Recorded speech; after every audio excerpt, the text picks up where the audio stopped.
ल है त साथीहरू, आज चाहिँ मैले भेज मोमो बनाएको अल्छी नगरिकन। मोमो खानुस् है बुढो। कस्तो भयो हेर्नु त, टेस्ट गर्नु त भेज मोमो। अस्तिदेखि खानु मन लागिरहेको थियो, अनि त्यही भएर आज चाहिँ मेहनत गरेर बनाएको। टेस्टी भयो, एकदम टेस्टी। छोरीलाई कस्तो भयो, खानुस्। मिठो भयो। छोरालाई गुड।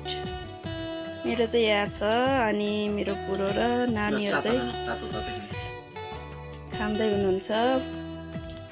आज चाहिँ भेज मोमो बनाएर खानु लागेको है साथीहरू। मेरो किचन चाहिँ यस्तो छ। अनि आज पूर्णेको दिन चाहिँ यहाँ हामीले बत्ती बालेको छु। बत्ती नि बलिरहेछ पूर्णेको दिन। यस्तो छ है साथीहरू मेरो किचन। ल खानुस् है मिठो मानेर।